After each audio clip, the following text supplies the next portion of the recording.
About 8 months ago, I've purchased a Mazda RX-7 that hasn't been on the road for over 14 years. In these turbulent 8 months, I have fully restored this very special car from the ground up to give it what it deserves.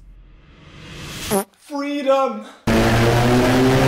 From restoring the interior, taking care of electrical issues, and most importantly, rebuilding the 13B rotary engine, I've done everything. Well, almost.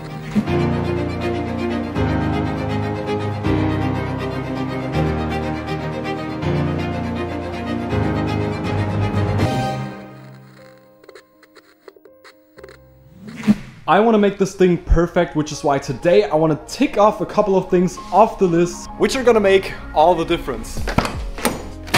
Oh my god. First thing being that I want to fix some wiring. I want to make this a little prettier. As you can tell, there are just, well, some red wires dangling there. I want to fix this today, as well as the alternator. Anyways, the main thing for today would be that today I want to fab up some panels that are gonna cover the engine bay a little bit. The biggest problem is that this car is white from factory, and especially in the engine bay, you can tell that, well, even after I cleaned it, it's just dirty again. So let's fix this. But before I make these panels, I first want to take care of the wiring. For this, I bought this wire tunnel stuff, and to get better access to the wires, I first need to remove the intercooler. Come on, little buddy. Wow, that was a nice plop. Just like that, we can now, theoretically, remove the intercooler just like that. I'm also gonna paint this a uni black because, to be honest, even though the pink kind of looks cool, I really want to reduce the amount of pink in the engine bay because, as you can tell, well, my engine down there is completely pink, so this is gonna get painted. Oh no, oh no, it's a bee. Rest in peace, little bee. May this rust spot on the 930 Porsche be your eternal resting place. And guys, remember, whenever you are removing any intake stuff such as the intercooler or any sort of piping, just make sure to put some tissues or some towels in the holes, just to make sure that nothing falls in there.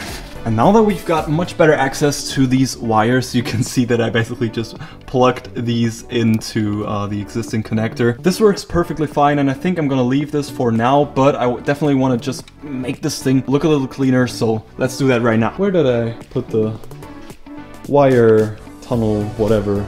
What the hell? Oh my god, classic ADHD brain. This stuff is actually pretty cool because it makes your colored wires look sleek and OEM with minimal effort.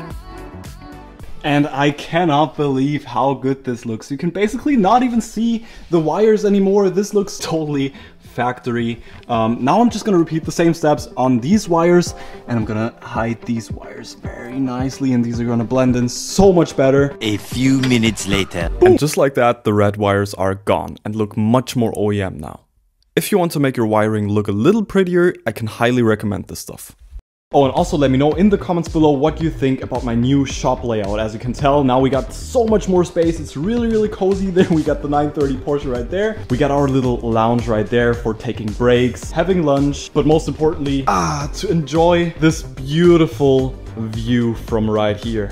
The FC is tucked away nicely on the left of the shop, but most importantly, by rearranging the shop, I've just unlocked a new spot for a third car. So, well, also leave it in the comments below. What do you think? I already got a plan for all of you. What do you think is going to be the next project?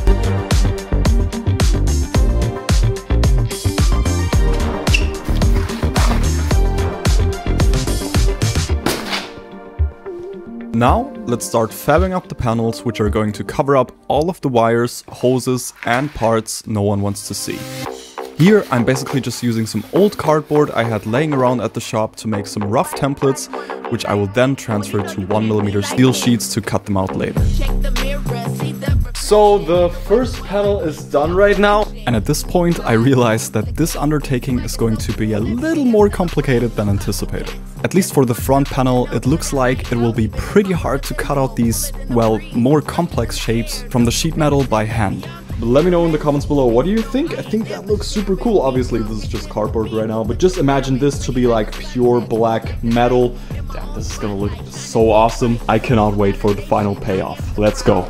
I'm still gonna rise. Why everybody wanna be like me? Well, you know you can't be like me.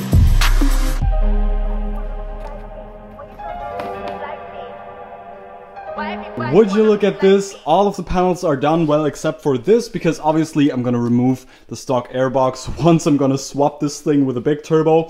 For now I'm just gonna leave this, that's why there's no panel right here. But for the back I got a perfectly cut template right there. Perfectly cut template right there and right there. Currently this is a little floppy because that's actually, oh, and that's actually gonna go in like this.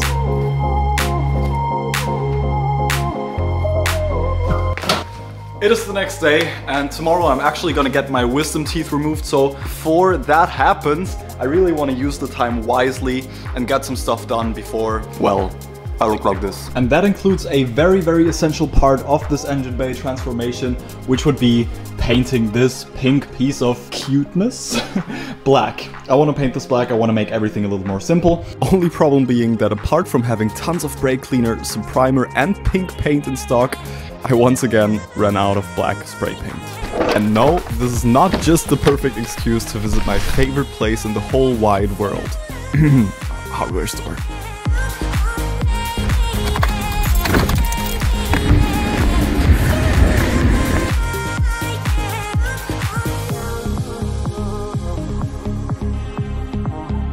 Should I get one for the RX-7? Nah, let's just grab these. Sweet!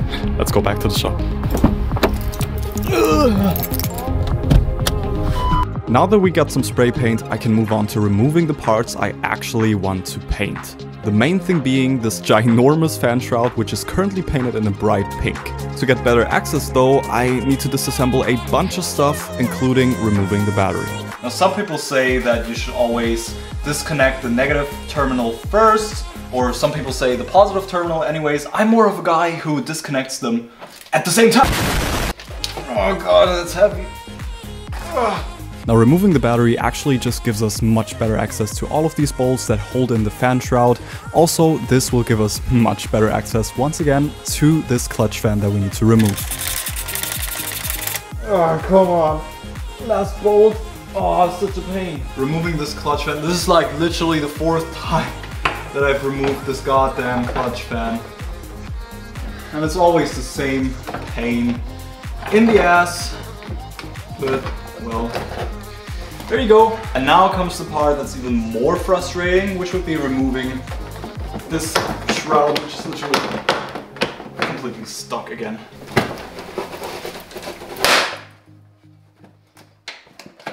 And I've just completely wrecked my fan shroud. Oh well. I think I'm gonna go for electric fans in the future anyways, so not a biggie. Now this little mishap actually sparked an idea in my head, which would be either switching to electric fans, for which I would have to get rid of the fan shroud anyways, or fab up my very own fan shroud. So, get out of here! And with one last part to paint, I can now move on to the intercooler, which I'm gonna paint in a very nice matte uni black. But first, we'll need to do some prep work, which would include sanding it and degreasing it.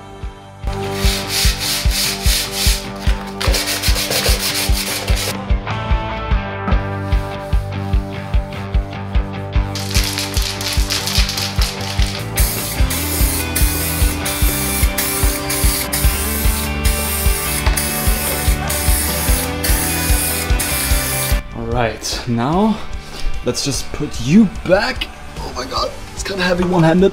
Where you belong. And boom, it's back on the car. I think that looks super cool. You can still kind of see the Turbo 2 shining through, but I think that actually looks pretty cool. And just painting it matte black, I think it's gonna blend in very well with all of the panels that I'm gonna install. Now I'm kind of on the fence with one thing, and that will be the fan shroud. As you saw previously, I kind of broke it, but doesn't really matter because I plan to switch to an electric fan anyways in the future. But anyways, leave it in the comments below. What do you think? Should I make my own fan shroud for this clutch fan?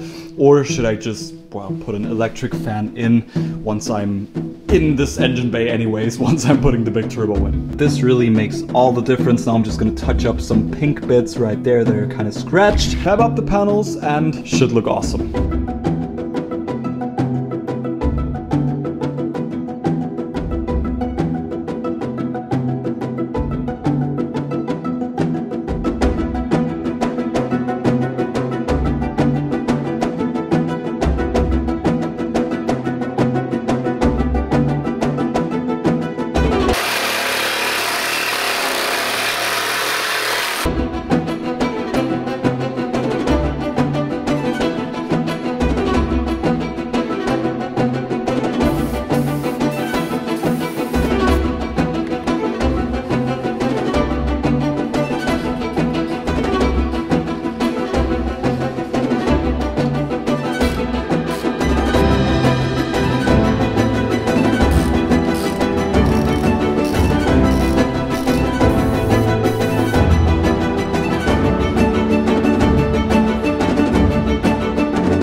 And there we have it. I think this turned out super, super nice. Now the only issue is that, as you can tell right here, currently I'm using a little piece of wood to prop up the hood. This is because the hood prop is no longer working with the panel in front because it just prevents the hood from closing.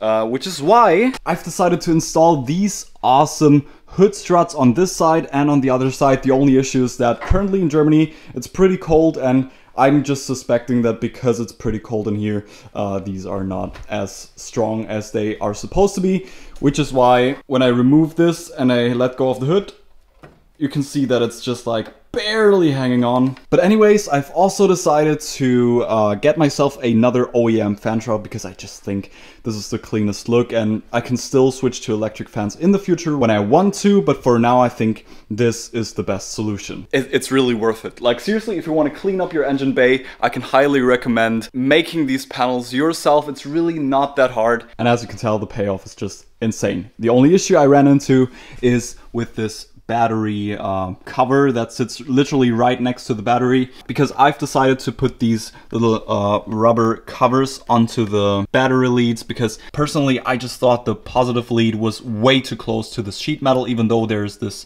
little rubber safety rim around it. But I didn't want to take any risk because just imagine the cover like rattles loose or something and then comes in contact with the positive lead of the battery. That's no good. Like, I really don't want my car to burn down, so that's why I went with that. Anyways, leave it in the comments below. What do you think about this engine bay transformation? I think this turned out just very, very nicely. Don't worry, this gap right here will be filled once we get all of the intercooler piping, because in the next video I can finally put the big turbo into the RX-7. It's about time. The season is over. It's literally almost winter time here in Germany. So before it's getting freezing cold, I really want to do some pulls with the big turbo.